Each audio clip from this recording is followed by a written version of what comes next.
Hey, it's me and Dr. V. Mark Friedman, Joe Volpicelli. We're psyched to see everyone.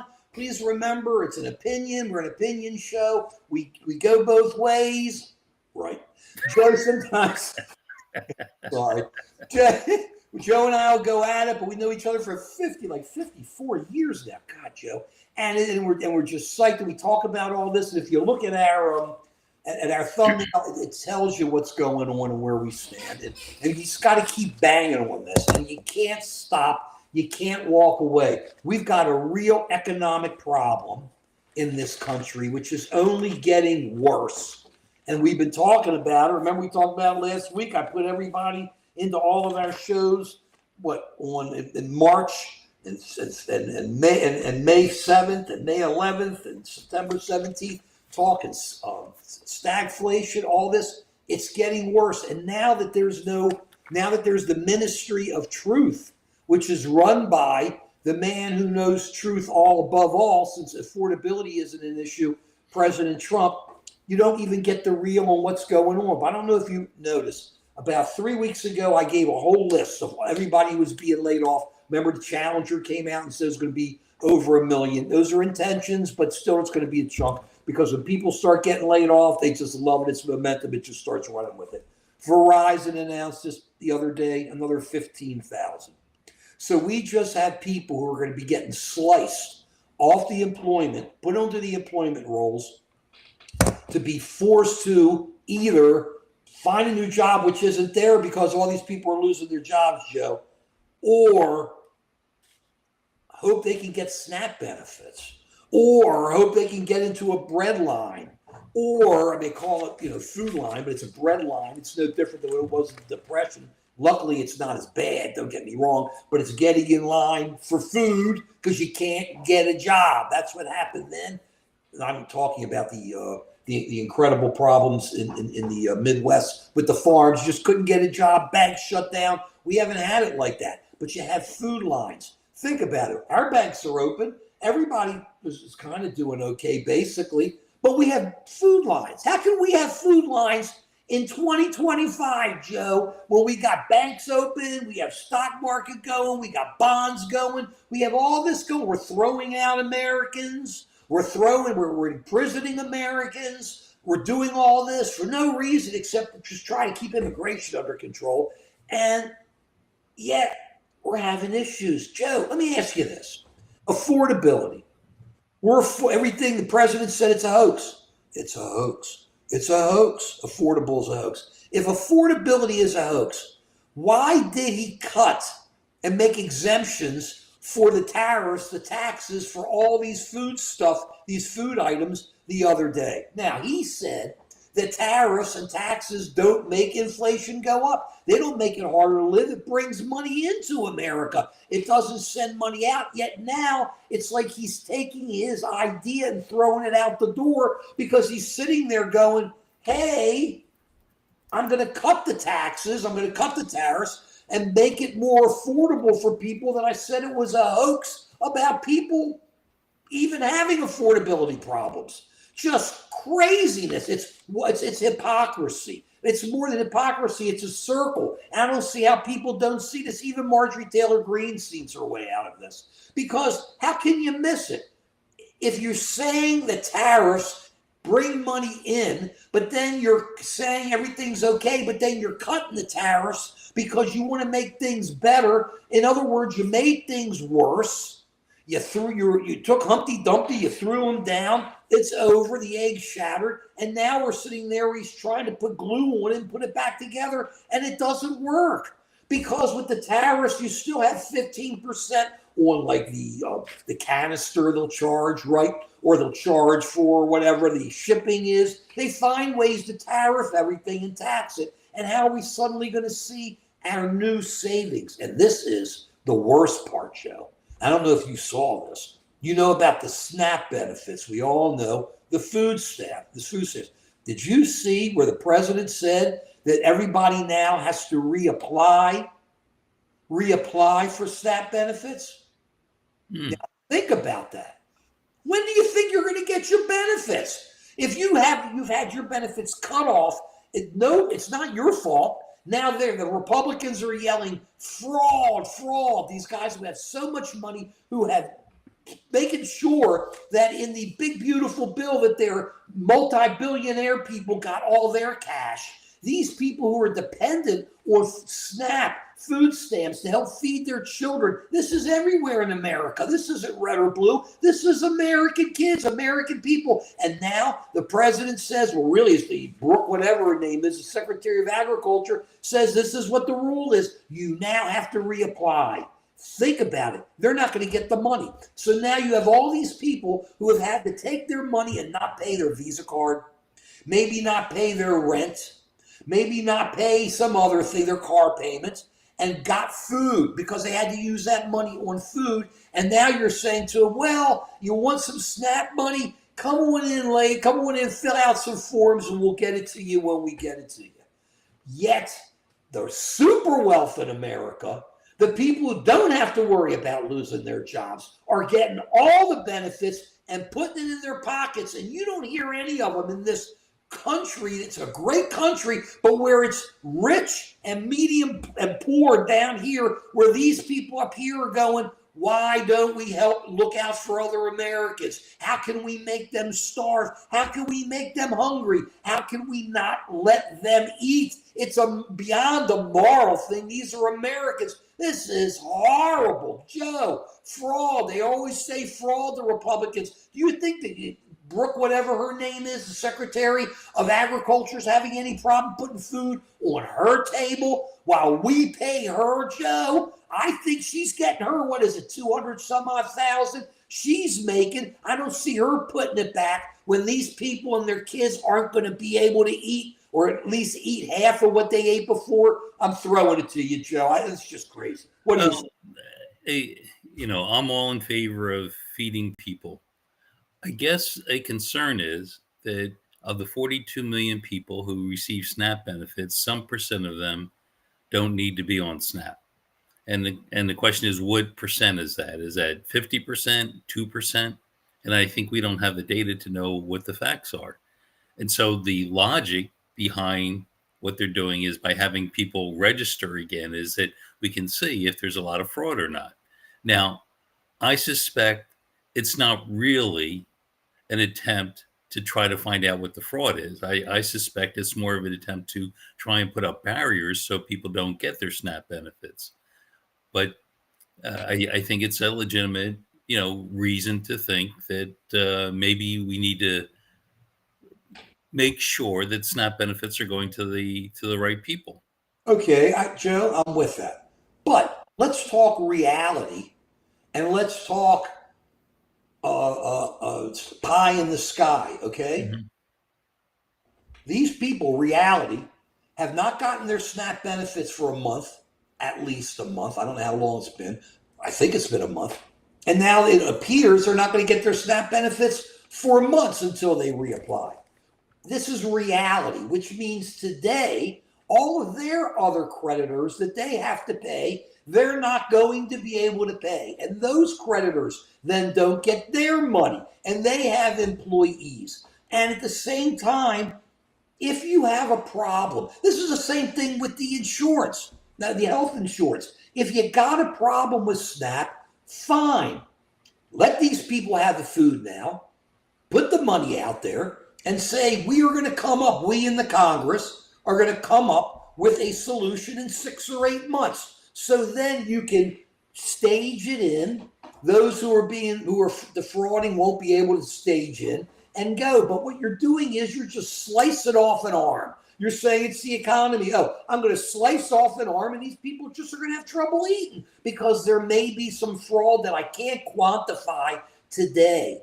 But what we can quantify today, I see we're getting some responses there. What we can quantify today is that these people aren't going to get their money for food, Joe. That's what we can quantify. And when you say to Americans, you can't eat, it's an attitude in this administration. They have no problem locking up Americans when ICE goes out and does their thing. They don't care. You show them proof, they'll still put you in custody for a while. It's the same attitude. You can't just come in and start slicing. It ain't the Civil War where we didn't have medicine and people would get hit by a cannonball, and the only way to deal with it was to slice off whatever was left of that limb and hope they could make it. We've got antibiotics. We've got medicine. You can't just take these people who are dependent on it. And these are kids. How much fraud is there with kids? You do it for 6-8 months. It's the same way with the health insurance, Joe. I'm going to throw it to you.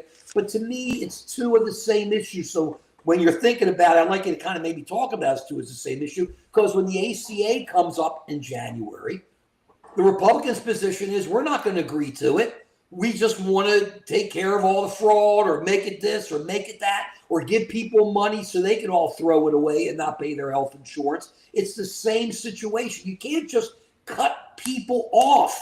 You say, okay, Americans, our citizens, people who pay taxes, we are going to make sure that you're okay, that you're going to keep in these programs for X amount of time, while Congress, which has not done its job, refuses to do its job, and the president's just as bad, gallivanting around the world trying to get a peace trophy and a participation trophy, does all this kind of stuff, and we have people out there who can't eat. So I'm just saying, when you say, and I'm asking you what you're thinking about this, Mark, these people have an issue. Remember, I agree, Dr. V. The issue, though, isn't it, that today people are cut off and need it now? Shouldn't it be, let these people get taken care of? How about health insurance? We all saw the numbers. You brought them in a couple weeks ago. Let these people get their money and make sure that Congress and the president do their thing and get new programs. What do you say to that? I'm a data guy. And so if there is a lot of fraud in SNAP, I think it needs to be identified and taken care of. But what I'm concerned about is the current administration seems to sort of shoot first and aim second. That it just cuts off something like SNAP, which is clearly going to hurt some innocent people, with the idea that it's going to help tighten up fraud. A reasonable strategy would be, if you believe that there's a lot of fraud going on, let's collect in some data and see what percent of people shouldn't be on SNAP, and then put some regulations in place so that that doesn't occur. And that takes work, that takes energy, that takes working together, and we can solve the issue. What I'm concerned about is, are people really concerned about the issue, or they're trying to make a political point? And if it's to make a political point, I hate when people politicize a real issue. It doesn't go anywhere. It doesn't solve any issues. So let's keep SNAP the way it is, identify where there's fraud, and then do something about the fraud. Exactly. But they won't. Congress won't do it. They just put money in their pocket and they run around looking to get reelected. Wait till it happens with the ACA on Monday, and they start talking about the ACA, and people are saying, I can't afford it. You're already hearing people say they're going to walk from their health insurance. We talked about that months ago. Let me jump into the Mosh Pit here. Spartacus, Mike, when you look at the topics, look at our thumbnails. I put real time into our thumbnails. I hope you like them. It should give you an idea of where we are, but we are still at the economy. Mike, there may be fraud. The thing is, you can't. How about if you're saying there's 42 million? How about if 22 million of those people need the food? You think that's good? You can't. You don't just take something, throw it out the door, and hope it works. Look what Trump did with tariffs. Let's use that as the perfect example. The president said the tariffs were not taxes, and the tariffs were going to help the economy of America. What happened? It didn't work. Prices went up. Inflation's up another 3%.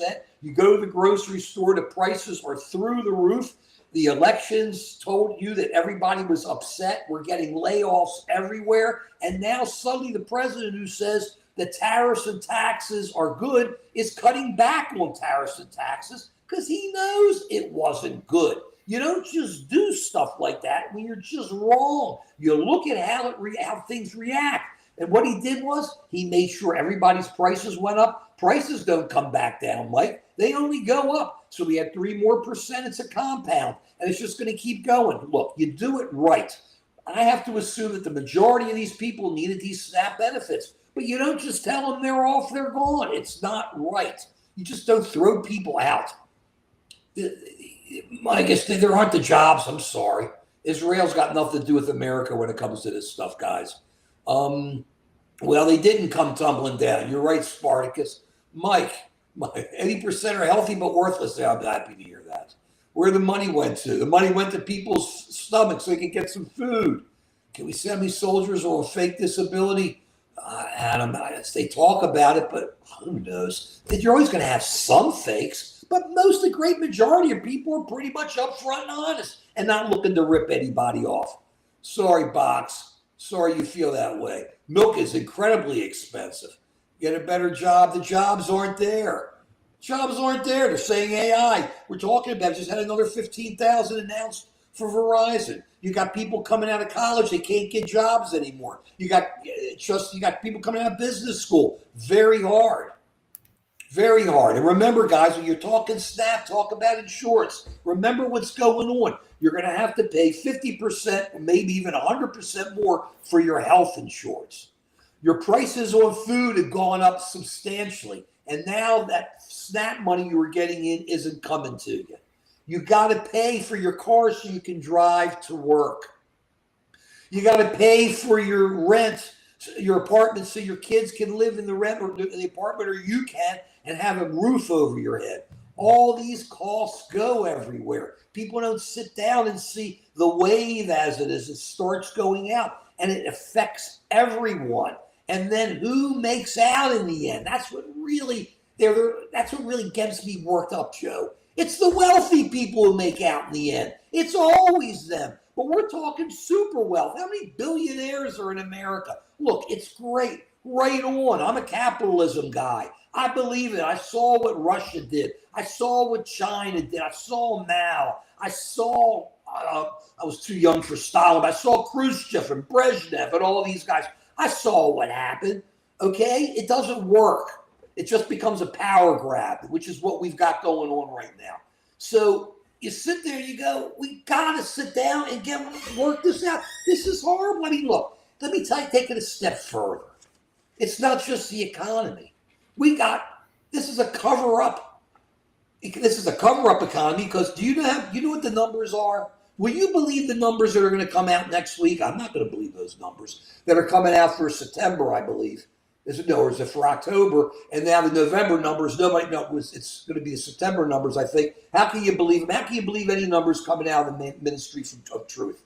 How can you believe anything out of Ministry of Information? Because now let's understand, we're looking at this. People know they're having problems. They can't pay for their food. Electricity is through the roof.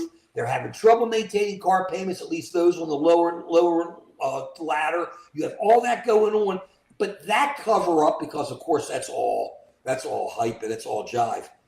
Epstein cover up is right there. Let's hit Epstein. But it's more than Epstein. This is the cover up administration. This is what they're not taking or not going after everybody for, Dr. V. It's not like one little cover up here, one little cover up there. Let's talk about a couple of them that are right in front of everybody right now. The Epstein cover up. It is such a cover up, it doesn't even come close. Put it out there. Trump's like, what, at 1,200 of the emails, his name comes up? What are you talking about? Put it out there. Why is the president so afraid? Why is he covering up? He says to his attorney general, hey, go out and go look at the Democrats. And she says, thank you, Mr. President. What are you saying thank you for? Thank you for telling me I got to go after Americans, but not who may be guilty, which I doubt. But how about all those who are sitting out there? How about the other cover-ups? How about the cover-up out of FHFA, where they're sitting there and they're allowing the labor secretary, Ms. Chavez, Secretary Chavez-Dremer, the transportation secretary, Sean Duffy, who we see on TV all the time with the airline stuff, and the EPA administrator, Lee Zeldin. They all have they have like two or more homes. And do you know, Joe, it appears that they had listed both of them as being their primary residence. Do you see the Attorney General? Hey, let me do this. Attorney General, I'm sending you their names. Now, you think she's going to get on TV and say, thank you, Mark, for sending that to me the way she said it to the president with the others? And this is the best part of the cover up inside there, is that Bill Pulte, you know, the Nepo kid who's 35, is multi-zillion. He not only won the genetic lottery being an American, he won the economic genetic lottery, okay? And his family built this incredibly great corporation, did well, and he's born into it right on. If you get lucky, you get lucky, hit the lotto, okay. But he's the guy turning everybody in. And he's the guy refusing to turn these three in. But his mother-in-law, I read, no, his stepmother, and his father had two homes in the same type of a situation. Nobody knows for sure. It appeared that they were getting tax benefits on both, and one of them they gave up the tax benefits. One of the states cut it off. So what's going on? And this is what's even better. Now, people inside Fannie Mae start investigating Pulte because it appears he may be breaching ethics by digging into stuff that's supposed to be private and putting it out there. And how's he finding it out? And who's he looking into? And what did he do? He fired everybody looking into himself. He fired, called it DEI. What is it? DEI. They're going, it ain't DEI. It came out. These people are looking into Bill Pulte because he didn't do things right. He's just firing people. He's taking private information and sending it out. But where are all these Republicans who are sitting there doing the same junk? That's just cover up. How about the cover up at the head of ICE, Tom Homan, with that $40,000 supposed video of somebody giving him the money, hoping he can help him with something down the road. No charges, but isn't it interesting that the Justice Department said, oh, no problem here. Nothing to look at. It's Tom Homan. It's Tom Homan, right? So he must be okay. How about when ICE goes on TV and tells you that they're taking people, these Americans who are in front of them, and they're really being thugs with them, and they go, it's not our fault. These Americans are just being really violent with us. And they put him in custody, and then videos come out showing that it's ICE doing it. And then it's like ICE, well, even in the face of the video, they go, oh, that's not what the video means. These people were bad. The Ministry of Information, the Ministry of Truth, it's cover up. The most obvious was when they hit that priest, I believe it was, praying with the pepper balls from the roof. Remember that? The ICE guys, they shot him right in the head. And they went, wow, they were all being very violent down there. And they had to stop it. They hit a priest or a preacher or somebody, hit them in the head, pray. And so don't believe your lying eyes. That's why when you got Trump going on, I'm going to ask you this, but I don't want you to transgress any ethical boundaries, Dr. V, because I'm going to give you this question and try to keep you in some boundaries here. Okay. Oh, by the way, I see we have a viewer, Greg, from Substack. Greg, want to say hi. Thank you for watching. And you're about to hear Dr. V now. Doctor. Gonna get the little cowbell in? We need a lot of cowbell. That's great, the cowbell video. The cowbell video. Where were we, Dr. V? Well, I think you're talking about cover-ups. I'm covering up. And I'm going to try and pull it together. Beyond the cover-up. Oh, okay. Which is this. This is where I don't want you to go over the ethical issue. Okay. You've got a president who's got to know that it's not a hoax with the affordability issue. You got a president because it's obvious he's cut the tariffs on all the on the food, on coffee, on all this stuff because he knows people are upset. They lost the election. And there is an affordability issue. What does that tell? Does he believe this? Or now I'm telling you to stay within the fours. I want to say before Dr. V says anything, this is all opinion. He'll tell you this. He has not done any type of deep dive into the president. We are just political analysts talking based on our experience of going around the sun over 70 times. So knowing all that as a beginning, you're in that square, Dr. V. What is it about? Does this guy believe when he puts the BS, and it's so obvious it's BS like this, it's not affordability, it's a hoax, and then he goes that next day and cuts the taxes? Is that real? Is that a problem? Is that Just he's old? Where do you see the different influences that are leading to that? So, as Marjorie Taylor Greene said, the current president seems to be gaslighting the American people. That rather than look for where the data is, he says he points direction somewhere else. So you think he knows he's lying? So the question is he doing it strategically, where he knows what the truth is, but this is a strategy on his part, and that's something that he, according to people who've written books with him, The Art of the Deal, that's a well-known strategy that many people use volitionally to help deflect attention from things that they want people not to see to other things. So that's a classic strategy called gaslighting, and he's been called out on that. The question is he doing it strategically, or he's doing it because he believes something about his personality style right. just cannot accept that he's wrong? And I've heard him say on numerous occasions that he's never wrong about things. He doesn't lose. He never loses anything. Even when Christian Wright says, do you confess some sins and ask for forgiveness? He goes, I haven't committed any sins. Why should I ask for forgiveness? Now, so some people, and I'm not saying the president does this, but some people are so wounded inside psychologically that to admit that they could be wrong for something just causes them so much distress. They have to do everything possible to avoid that. And it may be that he's not even doing it volitionally to gaslight people, but it's something that he does reflexively to avoid the harm to his psyche that he lost an election. I think a lot of it goes back to that. Did he lose an election? And it's hard for him to admit that he did. And fortunately or unfortunately for him, he has people around him that blow smoke up his rear end to reinforce that. And he's gone through much of his life and has never been held accountable for, gaslighting, if you will, or using that psychological strategy of avoiding reality to deal with things that he may need some correction on. And let me just say this, that to admit that you've made a mistake for something is not a sign of weakness. That's how we grow. When you do something that doesn't lead to a good reward, that leads to a bad outcome, you look at what you did and then you correct it so the next time you do something differently.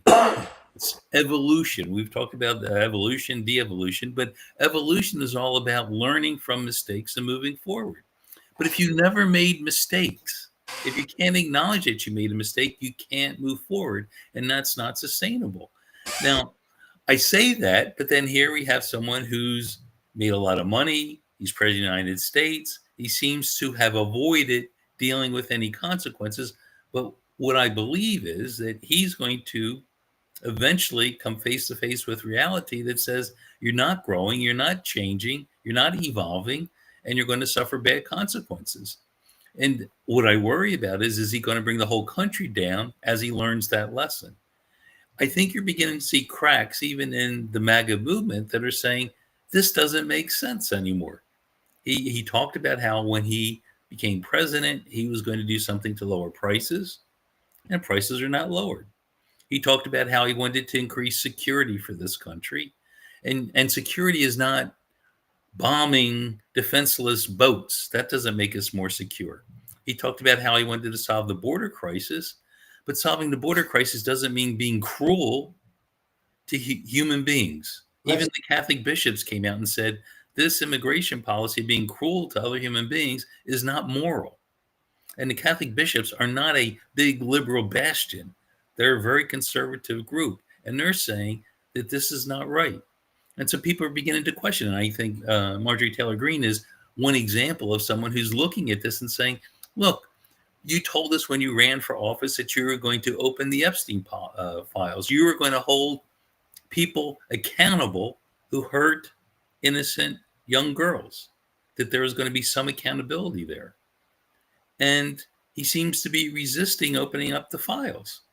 He seems to be protecting people who may have hurt people. Now, I just can't believe, some people will say, well, he's a pedophile or he's this or that. I don't think there's any evidence to support that. But he does seem to be, as you point out, keeping us from learning the truth. It's not seeming, he is.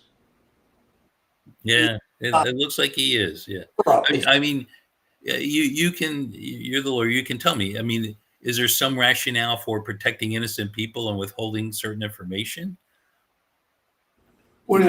Is that part of the motivation behind it, or is he holding back information to protect people so that they're not held accountable for the terrible things that they've done? I have no idea. I can't tell you. All I know is he's doing it, and it's a cover-up. And it's an out-and-out cover-up. It's nothing else other than a cover-up. And it makes people wonder why you're covering it up. I mean, look, he brought in Bobert into the Situation Room, talked to her about that. He's calling Marjorie Taylor Greene a crank.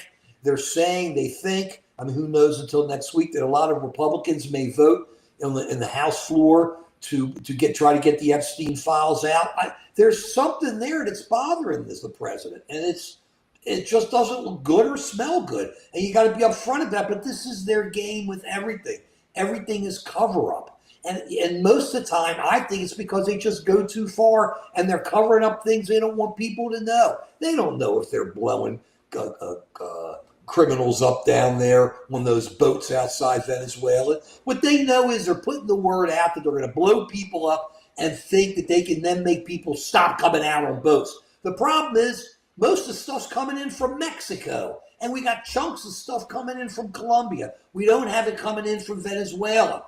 Understanding that Maduro is a dirtball, and if you go back into Just an American Citizen, you'll see I've done a lot on Maduro over the years, like 5, 6, 7 years ago. The man is horrible. He's a dictator. I said we shouldn't buy city service gas. I don't know why we're letting Chevron pull gas out of there. Think about this.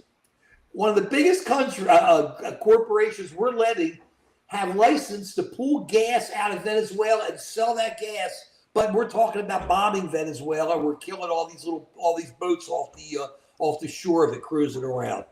It just doesn't make sense. You want to be tough? Then be tough with Putin, as he's sitting there and bombing the hell out of Ukraine, taking everybody out, and Trump just sits there and acts like it's gone. It's disappeared. You don't hear a word about that, do you? That's a failure on Trump's part. He is losing Ukraine the way he said that Biden lost Afghanistan. And it's losing bad. And it looks worse because instead of people running after a plane, you have people who are dying in buildings that are getting bombed by missiles and drones by Putin, Trump's friend, who Trump just says it's fine. Let me pop over here because I'm seeing there's a lot of home ownership stuff. And you guys know I'm into it. Adam, China does not have a 90% home ownership rate. It doesn't happen. It hasn't happened. In fact, they have so much property, they're stuck with it. If you look at China, that's why Xi has tried to change the way the game works, and there was so much corruption. They built these towers everywhere, and nobody is living in them because there's nobody there to live in them.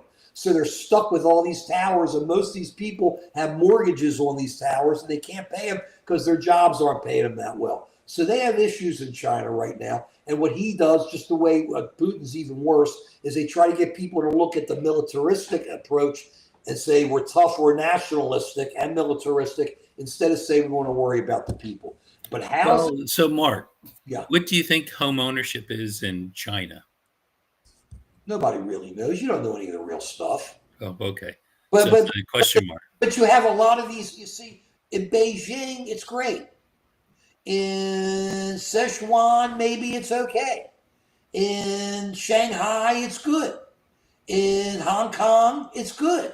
But they have all these communities outside. And when you talk about China, it's so gigantic. So they may have what they consider small cities that for us would be gigantic, 2 million people or whatever. And they have these incredible high rises. And all these cities, what they did was they all said to the people, we'll give you loans, we'll back the loans. The governments back the corporations to build it. And they were growing and growing and growing and growing. And like every bubble, it burst because people weren't moving into those homes anymore. So they're stuck with them. So what Xi has been trying to do economically is focused a little bit more on being a consumer society and start have people inside China buy more to have they don't have to be as dependent on the United States and start dealing with others out there. Well, I mean, again, we're not sure what the actual data are, but it appears to me what China did was they had a concerted effort to build a lot of homes, a lot of real estate.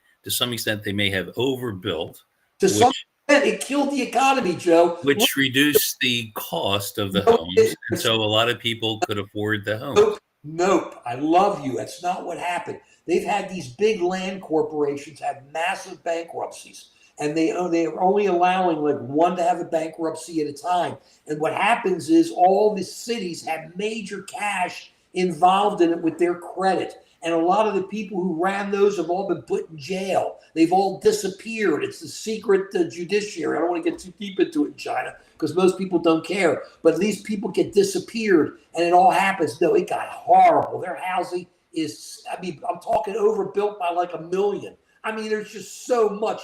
People are stuck with their homes. They're trying to walk away from them.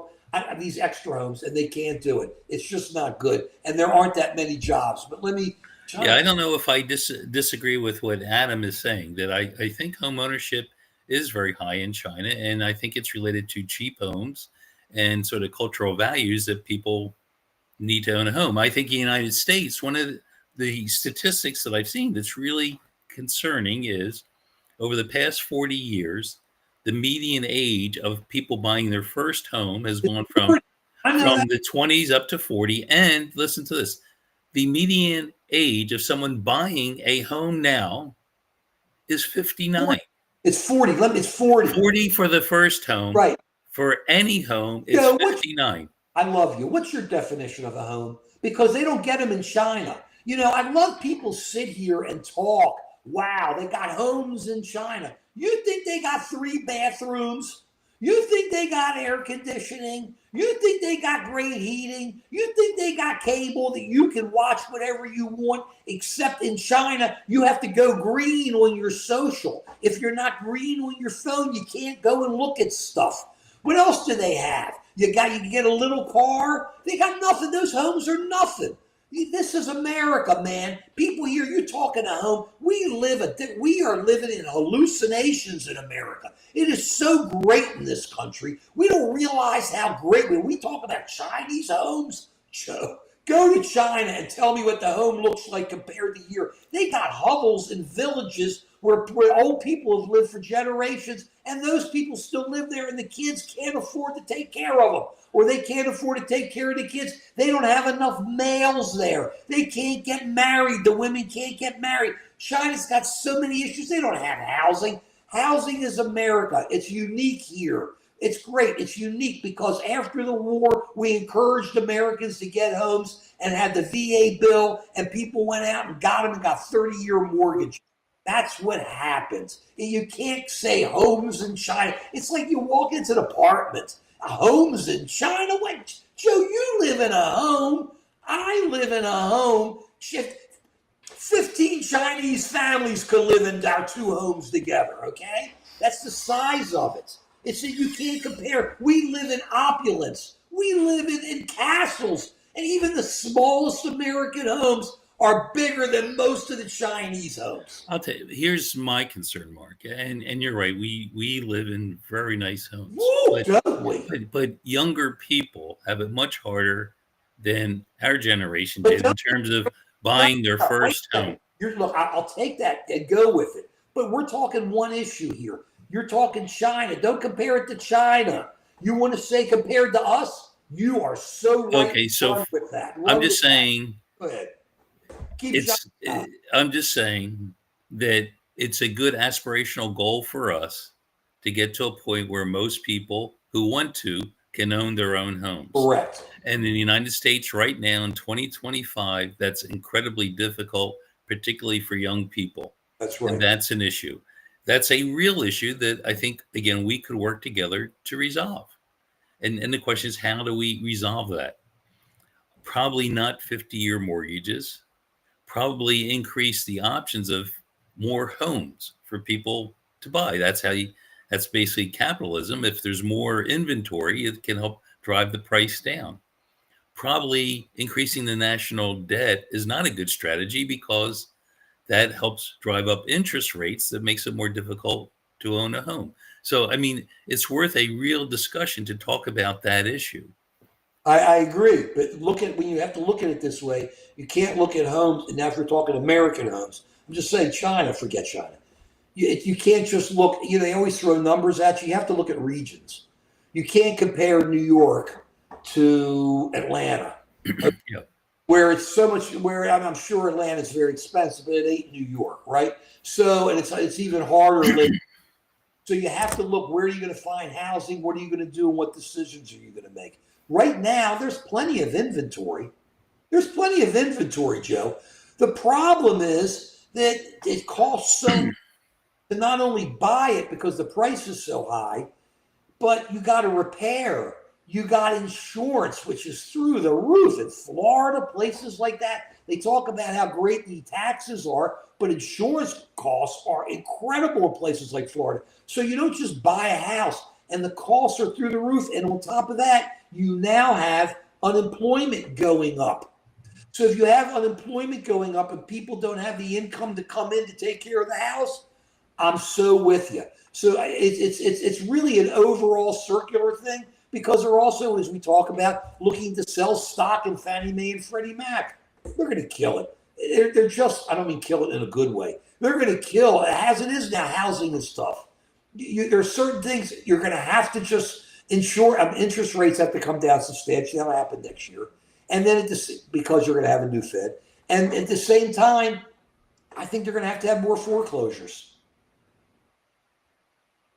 And what will that do? That puts more inventory out there.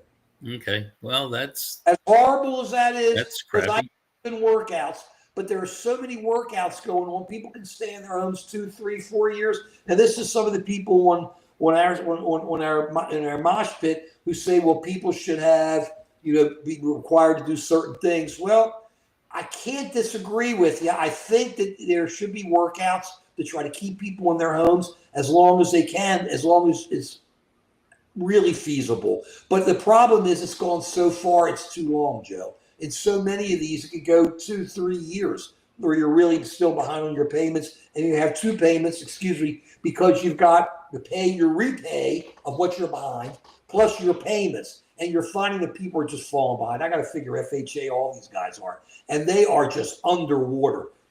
We have a real problem in housing in this country, and it's because it's based on World War II requirements, and everything has changed since then. Mm-hmm. Overhaul, and this is my opinion. I love housing. I've been involved. I was involved in it for years.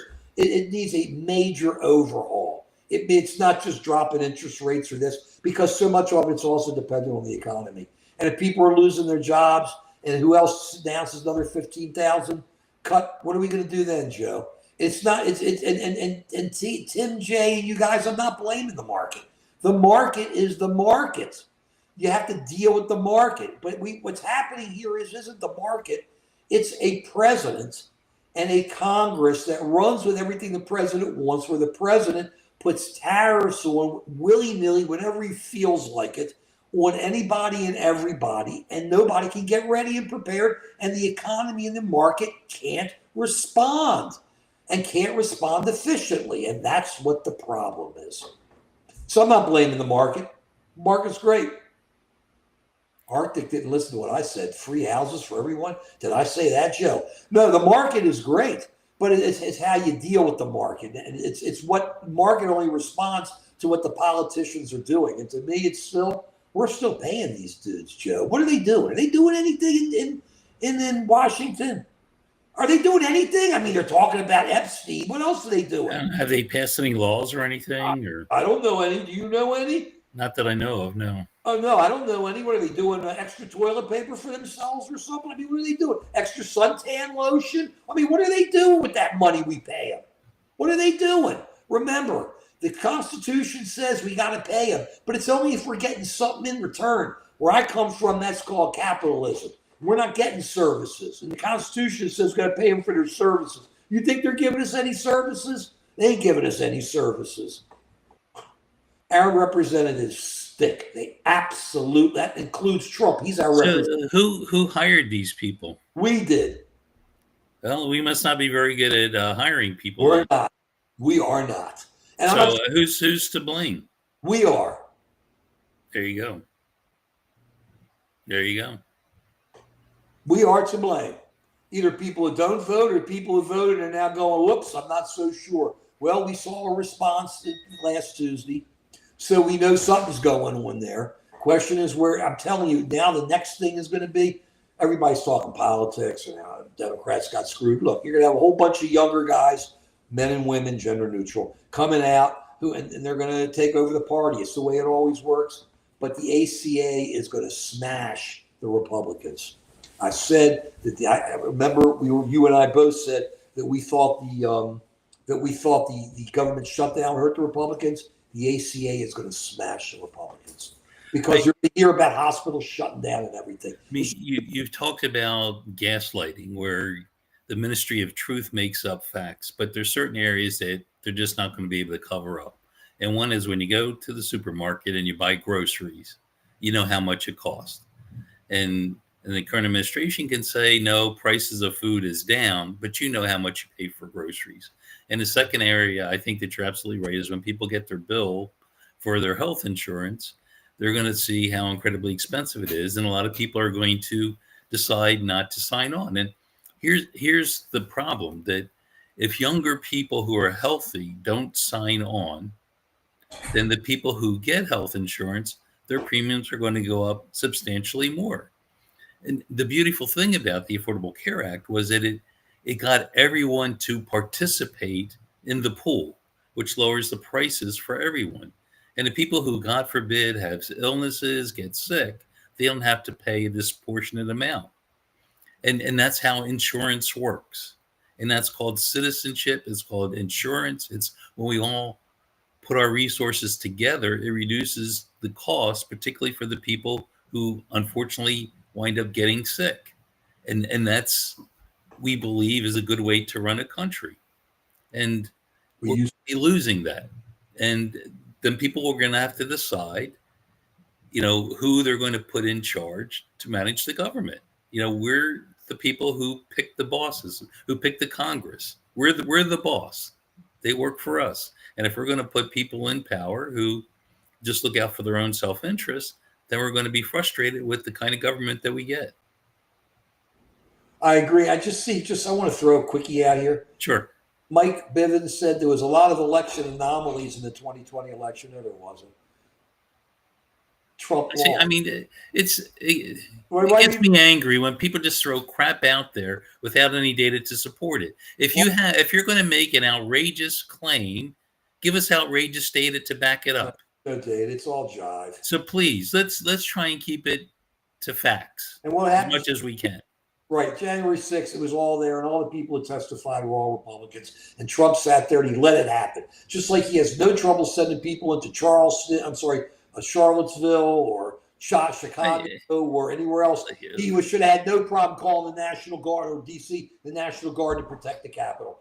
We all know what happened there. I mean, I love the conversation in the Mosh Pit. That's great. But statements like the problem is related to all the blank and retarded liberals, and this is ridiculous. This is the kind of stuff that makes me angry. That again, to just call out the opposing side as being idiots, as name calling, that doesn't solve any issues. I mean, does it help you feel better to say that? Does it solve any issues? Does it cure some psychological illness that you have to say something like that? I mean, what is the purpose of vilifying the opposing party? You need a left wing, you need a right wing for this bird to fly. It makes it feel good. I don't know. It makes it feel good. I guess so. I guess I should try to understand it. But we've talked about this for the longest time, and you looked at me like I was a goof. Maybe I am sometimes. I kept saying everything's emotion. They just go for emotion. They don't go for a lot of people. Emotion is fine, but God gave us a thinking brain to actually learn. But it's hard to solve issues. And it takes I was going to say the bad word, but it takes work. It takes work. It takes perseverance. Right. It takes steady work, looking at trying things. If it works, keep doing it. If it doesn't work, change it. That's what makes this country great. That's what makes human beings great. Stop just being emotional. Oh, and here I am emotional. Here you are. Say it, Joe. All right, never mind. I'll stop. Preach. Joe, preach. I'm loving it. I mean, that's what gets me angry is that people mistaken emotion for facts. And it's true. We have a part of our brain that runs on emotions, and reflexes and that sort of thing. But we also have another part of our brain that runs on logic, that runs on learning, that runs on facts, that looks at data and then changes behavior based on what the data shows. Let's return to that kind of country. Maybe we never had that kind of country. I don't know. But I'm suggesting to people that if you want to get ahead in life, if you want to be happy, you want to have connections with people, you use that part of the brain too.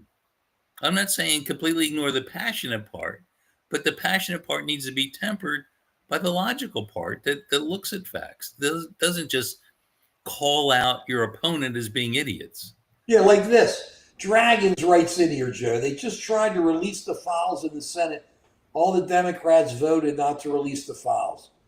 Now, that's not true. What files are you talking about? So people just put stuff in there, and it doesn't matter. Come on, guys. Put out the real. We're glad to engage. We love engaging with you. But, just calling people names doesn't get you anywhere. Doesn't make you a better American. It makes you something. Either makes you a bot or it makes you somebody who can't think. Is there a problem with thinking? I mean, hey, you like America? Let's use thinking. Gosh, I'm starting to wonder.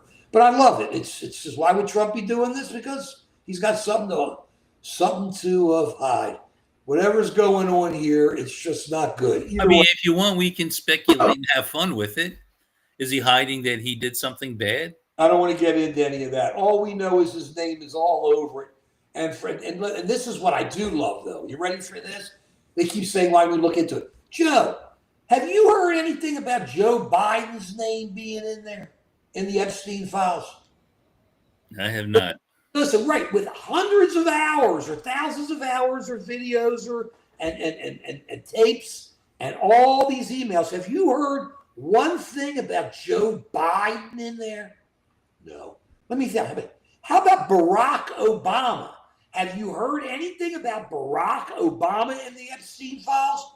Well, it seems to me that for all these guys that the Republicans and the MAGAs hate Barack Obama and Joe Biden, how come their names never show up in there? Maybe that's why they didn't go after anybody, because they didn't care, because they didn't know anything about it, because they weren't part of the friends who knew that these guys were bringing the chicks in to do whatever they wanted to do. It was a different time, Joe. Pretty sick. I'm going to give you an alternative spin on that. We'll spin it out, baby. But not necessarily what I believe, but what some people may believe. Spin it out. Okay, I'm going to spin it out. That Obama and Biden aren't personally involved with what happened on Epstein Island, but they're friends with people who were. And so they covered up to protect certain rich people. Now, the notion that people in authority cover up for, sex abusers is not new. I mean, the Catholic Church got in a little trouble with that they recognized that certain priests were doing things they shouldn't do, and they moved the priest around, but they covered up and they suffered consequences for it. Joe Paterno at my beloved Penn State covered up for Sandusky, that he apparently knew what was going on and didn't call it out. And this is the sort of thing that has been going on for a long time. And I think correctly, we're not standing for that anymore. And so what some people may believe is that Barack Obama, Joe Biden, they were in a position where they could have gone after these rich people, but instead they gave the people responsible very cushy sentences, and they didn't aggressively go after the people who committed these crimes. And there's a sense, I think, in a lot of people. I think Trump was the president. I know. Don't correct me on data. Obama was. But Obama and Biden had opportunities to go But after Epstein in a stronger way. during Obama. Epstein was a thing during Trump. We're talking first Trump. That's when it all really started. I mean, it happened in 2004, but it disappeared. Then he got in trouble again, right? I mean, Epstein was doing the sort of things he was doing in the early 2000s, right? Right. And then he got. And so Obama was president Then up he went until away. But then he 2016. went away. But then he Right, went but I away. mean, so what people are concerned about is that there's been a concerted effort of every administration, every Department of Justice to turn, a deaf eye or whatever to these crimes. And they're, I think a lot of people are concerned that rich people have been getting away with a lot of crap, and people, if you're poor, you don't get away with stuff, and they're getting tired of that. Well, you're And I right. think, Poor people don't- and I think one of the things that Trump got elected for was that he promised to go in there and clean up the swamp, clean up the nonsense of rich people just supporting rich people. It turns out, instead of cleaning up the swamp, he's seems to be swampier than anyone. So What is the swamp? swamp is people Trump. cleaning. Trump. Well, a case could be made that the swamp existed before Trump. Doesn't matter. It's now the swamp. It's now Trump. I don't care if it existed before. It's now the Trump who lets out all those January 6 people. And now we're finding out lots of them are getting in trouble again. Who lies about what happened in January 6th, who wants to cover up everything, who only wants to attack and divide this country. The man who's sworn to lead the country only wants to divide and create hate. And I don't disagree. I don't disagree with what you're saying, but when you say it that way, people are going to say, why are you so hard against Trump? Where was your voice when the Democrats were in power and they could have done something, but they may have covered? I'm not just talking Epstein. I'm talking about his cover-ups, all the ones we talked about here, Joe. If you got that, you got the cover-up with Tom Homan. You got the cover-up with ICE. You got the cover-up with the three cabinet secretaries. You got the cover-up with Pulte. You got all these cover-ups. It's all the same, and that's what I'm saying. And all he does, it's not just Epstein. All he does is go after quote-unquote Democrats, Americans. He just goes after Americans he doesn't like, who's not going to say, thank you, Mr. President, and I'll do whatever you want me to do. Okay, if Comey went in there with the Freedom Trophy, Trump would let him off. That's what's going on here. Okay, it's well beyond Epstein. It's this mentality of cover-up. It's this incredible mentality of cover-up. And anything they don't like is wrong. January 6th ain't wrong. It was what happened, guys. Your eyes don't lie. The Capitol was taken over and the president did nothing. His daughter asked him to go in and try to stop it. He did nothing. She asked him. So you have this stuff going on, and people, it's not a matter of, the Democrats, Republicans. We're talking about a concerted effort here to root out opposition, a concerted effort. And that's what's so horrible about what Trump's doing. He is not a uniter. He is a divider who only divides to focus on those who give to him. Not just vote for him, give to him. Thank you, Mr. President. Thank you, sir. Okay, he gets things right sometimes.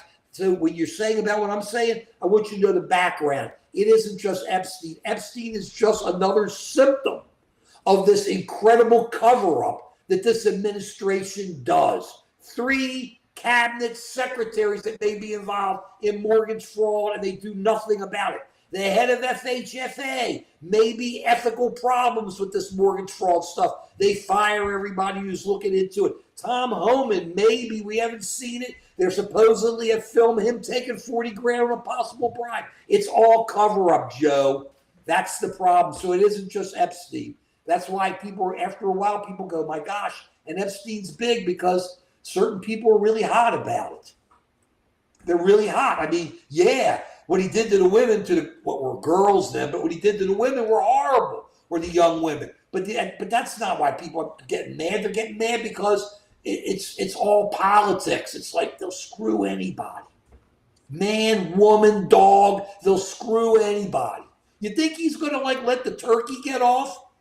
You think he's going to let the turkey get off at Thanksgiving? You know, Joe, how the president... Oh, yeah. Well, if the turkey slips a 50, you will. Yeah, very good point. It's going to be great. We're going to go there. That's so tremendous. We'll have the turkey have something taped to the turkey's claw. It'll give it to the president. President, you don't have to worry. You live a long life. Oh, perfect, Joe. Absolutely perfect. I may have to put that into a thumbnail. How beautiful is that? Oh, God. Joe kicked it there.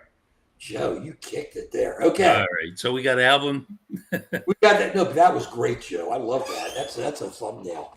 We got our album. We also have football. Joe, how you doing with your fantasy football this year? Last week was a bad week. I'm hopeful this week will be better. Are you in bad shape? I'm in okay shape. You're okay shape? Okay shape. It could go either way right now. Comes down to the last couple weeks. I thought you told me a couple of weeks ago you were in real trouble. It wasn't going good. And then I had a couple good weeks, and last week was a bad week again. So who do you want everybody to cheer for you this week? Eagles. You always want the Eagles. Yeah, but the Eagles players. Really? Yeah, I'm heavily invested in Eagles players and for some reason Baltimore players who really have hurt the cause. They hurt the cause. I'm worried about with the Browns. It could be a trap game. They better score a lot of points, and the King better come through today. Or Cleveland's got an excellent defense, Joe. That's the problem. It's just they have this guy who's a pretty weak. Why did Lamar stop running? That's what I want to know. He used to get a lot of points for running. Hurt. He had the hamstring. He was out for those couple games. They don't talk. This team doesn't talk. And then his knee, he banged somebody. So I think they're trying to watch it, and maybe he's getting a little older. You put all that together. He's got two horrible guards. Falele on the right. The other one, what's his name? Voorhees, I believe. He's a half decent. But it's they need a better line. They need a better line. So we'll see. Joe, there was a great movie that I saw, I'm sure you did, called The Blues Brothers. And the Blues Brothers were Belushi and what's we call it? Dan Aykroyd. Dan Aykroyd, and it was great. And they had Aretha, James Brown, and everything. Do you know they put out an album? Oh, no. The Blues Brothers album. Great. Is the Soul Man on there? What? Is the Soul Man on there on the album? The boys are on there, though. The whole backup, all the backup groups are on here. You got the Donald Duck Dunn. You got incredible. Paul Schaefer. Paul Schaefer was Letterman's guy. And the reason I always loved Paul Schaefer is because he loved Mike Smith from the Dave Clark Five, and I love the Dave Clark Five. You had Joliet, Jake, and Elwood Blues. I mean, come on, and the boys. And it's just great. But what I want you to do is listen to this album. It's just blues. Hey, bartender, groove me. I don't know. Rubber Biscuits, excellent. Flip, flop, and fly, I turn on and just go crazy with. And then after you see the briefcase full of blues, go into the movie. And you all ever seen The Blues Brothers? What an incredible movie. And some of it can drag, but if you're getting dragged, just fast forward to the music. It's like one big old MTV video, like the Monkees were, where it was just action, action, action, music, action, music, action, music. Excellent album. And still listen to Devo. We're running. I'm worried about Joe with fantasy football. He got me worried. We're going to be back Wednesday at 5, and we're going to be rocking in. It looks like we had I really enjoyed the Mosh Pit. I didn't jump. Mosh Pit, yeah. I saw you in there. It was a really good Mosh Pit. Thank you all for watching. We love you, and definitely listen to Devo. Are we not men? We are Devo. I'm getting a little bit nervous on this. It's or we were really becoming Devo. We're getting like this and all the way down. And once again, I want to remind you, there's a big difference between homes in China and homes in America. It's a massive difference. Same as in Japan and in America. It's a massive difference. It's just different. Either way, Joe.